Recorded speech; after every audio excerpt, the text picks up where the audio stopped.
ವೀಕ್ಷಕರೇ, ಈ ಜಗತ್ತಿನ ಸುಂದರ ಸಂಬಂಧಗಳಲ್ಲಿ ಸ್ನೇಹ ಸಂಬಂಧಕ್ಕೆ ಮೊದಲ ಸ್ಥಾನ ಇದೆ. ಸ್ನೇಹ ಇಲ್ಲದೆ ಅಥವಾ ಸ್ನೇಹಿತರಿಲ್ಲದೆ ನಾವು ಪರಿಪೂರ್ಣ ಆಗೋದಿಲ್ಲ. ನಮಗೆ ಯಾವುದೇ ಬಗೆಯ ಕಷ್ಟ ಎದುರಾದಾಗ ಅಥವಾ ಏನೇ ಸಮಸ್ಯೆ ಬಂದಾಗ ಅದನ್ನು ನಾವು ತಕ್ಷಣ ಶೇರ್ ಮಾಡೋದೇ ನಮ್ಮ ಗೆಳೆಯರಿಗೆ.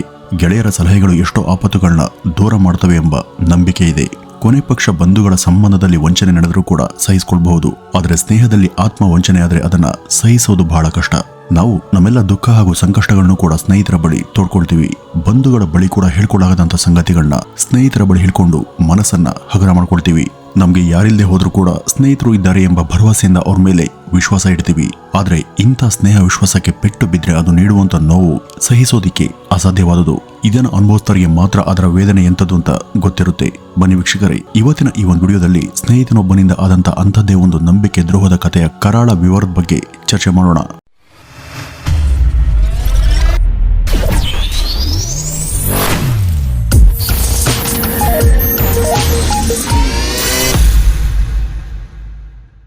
ವೀಕ್ಷಕರೇ, ಈ ಒಂದು ಘಟನೆ ಶುರುವಾಗಿದ್ದು ಮಧ್ಯಪ್ರದೇಶದ ಗ್ವಾಲಿಯರ್ ಎಂಬಲ್ಲಿ.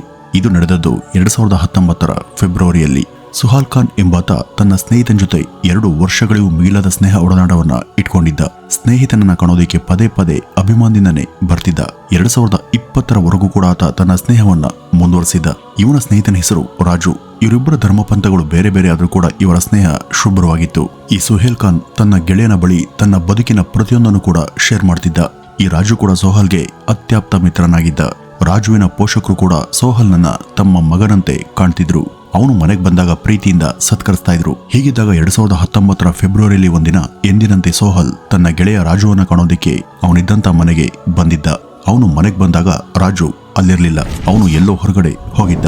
ರಾಜುವಿನ ತಾಯಿ ಸಂಗೀತ ಆಗಷ್ಟೇ ಸ್ನಾನ ಮುಗಿಸಿ ಹೊರ ಬಂದಿದ್ರು. ಅವರು ಸ್ನಾನವನ್ನ ಮಾಡಿದ್ರಿಂದ ಅವ್ರ ಮೈ ಮೇಲೆ ಬಟ್ಟೆ ಇರಲಿಲ್ಲ.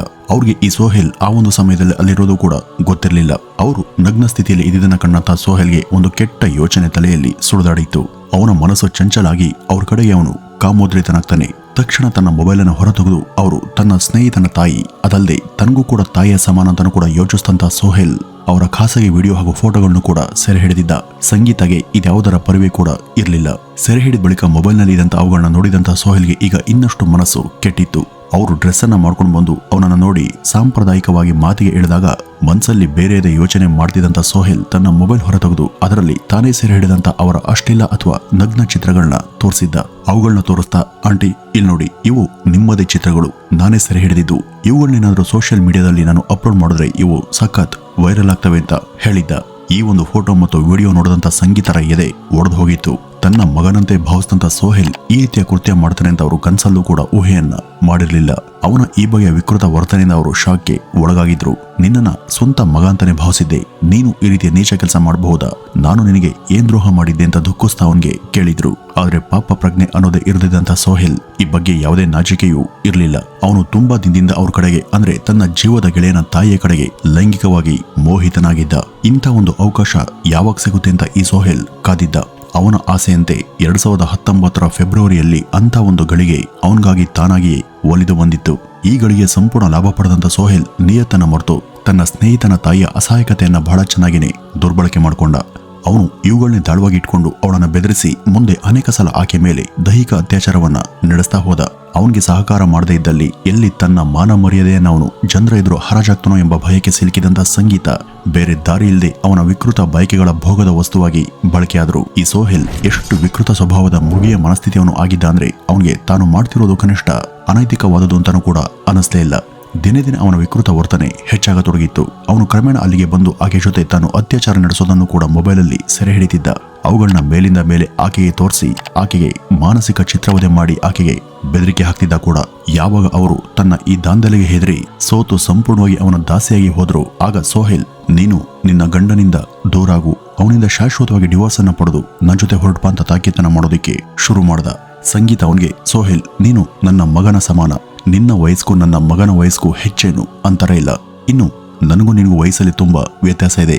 ನಾನು ನೀನು ಹೊರ ಜಗತ್ತಿಗೆ ತಾಯಿ ಮಗನಂತೆ ಕಾಣ್ತೀವಿ. ಈಗ ನಿನ್ ಜೊತೆ ನಾನು ಈ ರೀತಿ ಇರೋದೇ ದೊಡ್ಡ ತಪ್ಪು. ಈ ರೀತಿ ಇದ್ದಾಗ ನಾನು ನೀನು ಮದುವೆಗೆ ಒಟ್ಟಿಗೆ ಬಾಳೋದಕ್ಕೆ ಹೇಗ್ ಸಾಧ್ಯ ಅಂತ ಸಂಗೀತ ಅವನ ಕೋರಿಕೆಗೆ ವಿರೋಧವನ್ನ ವ್ಯಕ್ತಪಡಿಸ್ತಾನೆ ಇದ್ರು. ಇದೇ ರೀತಿ ಹಲವು ತಿಂಗಳು ಉರುಳುತ್ತವೆ. ಈ ಸೋಹೆಲ್ ಅವ್ರ ಜೊತೆ ಅಕ್ರಮ ಸಂಬಂಧ ಇಟ್ಕೊಂಡು 1 ವರ್ಷ ಜಾರಿದ್ರೂ ಕೂಡ ಈ ಬಗ್ಗೆ ಯಾರಿಗೂ ಗೊತ್ತಾಗ್ಲಿಲ್ಲ. ಅವನ ಕೈಗೊಂಬೆಯಾಗಿದ್ದಂಥ ಸಂಗೀತ ಅದನ್ನೆಲ್ಲ ಮೌನವಾಗಿ ಸಹಿಸಿಕೊಂಡೇ ಬಂದಿದ್ರು. ಈ ಸೋಹೆಲ್ ಅವ್ರಿಗೆ ಟಾರ್ಚರ್ ಅನ್ನ ಕೊಡೋದ್ರ ಜೊತೆಗೆ ಆಕೆಯ ಮಗ ರಾಜು ಹಾಗೂ ಆಕೆಯ ಗಂಡ ಈ ಇಬ್ಬರನ್ನು ಕೂಡ ಕೊಲ್ಲುವ ಬಗ್ಗೆ ಯೋಚನೆ ಮಾಡ್ತಾನೆ. ನಾನು ಹೇಳದಂತೆ ಕೇಳದೆ ಹೋದಲ್ಲಿ ನಿನ್ನ ಮಗ ಹಾಗೂ ಗಂಡ ಇಬ್ಬರನ್ನು ಕೂಡ ಅತ್ಯಂತ ಬರ್ಬರವಾಗಿ ಕೊಂದು ಹಾಕ್ತೀನಿ ಅಂತ ಸೋಹೆಲ್ ಆಕೆಯನ್ನ ಅವಕಾಶ ಸಿಕ್ಕಂತೆಲ್ಲ ಹೆದರಿಸ್ತಾ. ಸಾಲದಕ್ಕೆ ಆಕೆಯಿಂದ ಈತ ಆಗಾಗ ಹಣವನ್ನು ಕೂಡ ಪಡೀತಾ ಇದ್ದ.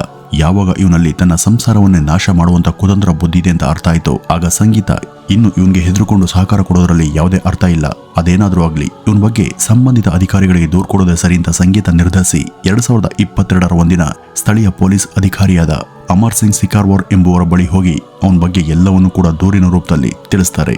ಸೋಹೆಲ್ ತನ್ನ ಮಗನ ಸ್ನೇಹಿತನಾಗಿದ್ದ. ಅವನು ಕೂಡ ಸ್ವಂತ ಮಗನಂತೆಯೇ ನಾನು ಭಾವಿಸಿ ಉಪಚರಿಸ್ತಿದ್ದೆ. ಆದರೆ ಅವನು ತನ್ನ ಖಾಸಗಿ ಫೋಟೋ ಮತ್ತು ವಿಡಿಯೋಗಳನ್ನ ನನಗೆ ಗೊತ್ತಾಗದ ಹಾಗೆ ರೆಕಾರ್ಡ್ ಮಾಡಿಕೊಂಡು ಅವುಗಳನ್ನ ಮುಂದಿಟ್ಕೊಂಡು ಬೆದರಿಕೆ ಹಾಕ್ತಾ ಸುಮಾರು 2 ವರ್ಷಗಳ ಕಾಲ ನಿರಂತರವಾಗಿ ನನ್ನ ಮೇಲೆ ಅತ್ಯಾಚಾರವನ್ನ ನಡೆಸ್ತಾ ಬಂದ. ನನ್ನ ಬಳಿ ಸುಮಾರು 25,000ಕ್ಕೂ ಹೆಚ್ಚಿನ ಮೊತ್ತದ ಹಣವನ್ನು ಕೂಡ ಪಡೆದಿರುವಂತ ಅವನು ನನ್ನನ್ನು ಎಷ್ಟು ಸಾಧ್ಯನೋ ಅಷ್ಟು ಮಾನಸಿಕವಾಗಿ ದೈಹಿಕವಾಗಿ ಶೋಷಣೆ ಮಾಡಿದ್ದಾನೆ.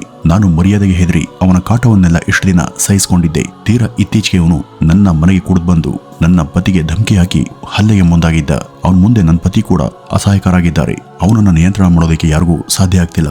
ಅವನೀಗ ಯಾರ ಭಯ ಇಲ್ಲದೆ ವರ್ತಿಸ್ತಿದ್ದಾನೆ. ಇನ್ನು ನಮ್ಮ ಮಗ ರಾಜು ನಮ್ಮಿಂದ ಈಗ ದೂರ ಇದ್ದಾನೆ. ಅವನಿಗೆ ಮನೆಯಲ್ಲಿ ಆಗ್ತಿರುವಂತ ಯಾವ ವಿಷಯ ಕೂಡ ಗೊತ್ತಿಲ್ಲ. ಇದನ್ನೇ ಈ ಸೋಹೆಲ್ ಅಡ್ವಾಂಟೇಜ್ ಆಗಿ ತೆಗೆದುಕೊಂಡಿದ್ದಾನೆ. ಅವನ ಬಳಿ ಸ್ನೇಹಿತನಾಗಿ ಚೆನ್ನಾಗಿ ನಟಿಸ್ತಾನೆ. ಇವನೊಬ್ಬ ಗೋಮುಖ ವ್ಯಾಘ್ರ ಎಂಬ ಸತ್ಯ ಪಾಪ ನನ್ನ ಮಗನಿಗೆ ಗೊತ್ತಿಲ್ಲ.